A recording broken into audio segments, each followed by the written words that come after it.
Do you want to make sure that your A/B test is set up to succeed? Avoid these 3 needless pitfalls before, during, and after setting up your A/B test in managed experiments to give your hypothesis the best chance of succeeding. Mistake number 1.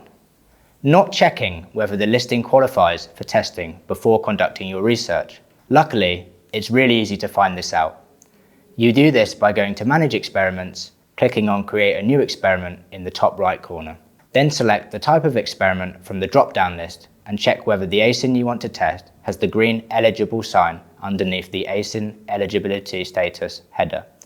If it doesn't, one trick I've found to work is increasing your sessions, which you can do by increasing your advertising spend, adding a higher volume search term to your title, or setting up a sale or promotion. Mistake number 2.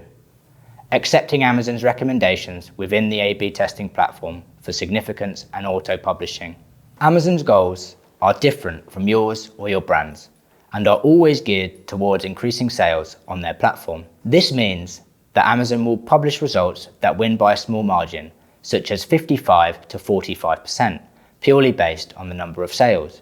Amazon will also auto-publish results, so be sure to toggle this button off within Manage Experiments. This is dangerous, as the result could simply have been down to chance, and sales may not be what you are trying to increase. If you want to avoid this, remember to check the metrics that you wanted to improve before and after the experiment.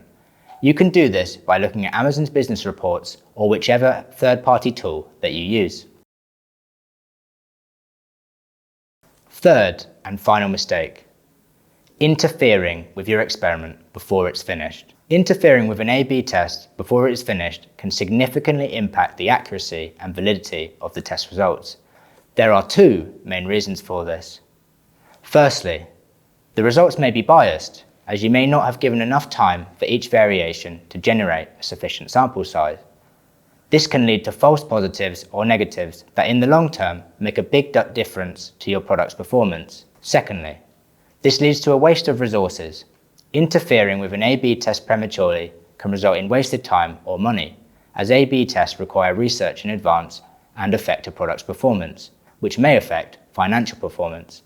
As a result, it's recommended to let the A/B test run its full course and collect enough data to ensure statistical significance and reliability before making any changes to variations or drawing conclusions. To recap, avoid these 3 mistakes to give your A/B test the best opportunity of succeeding. Mistake number 1. Not checking whether the listing qualifies for testing before conducting your research. Number 2. Accepting Amazon's recommendations within the A/B testing platform for significance and auto-publishing. And mistake number 3.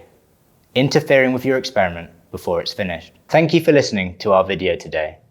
I hope you've really enjoyed it and taken some valuable lessons.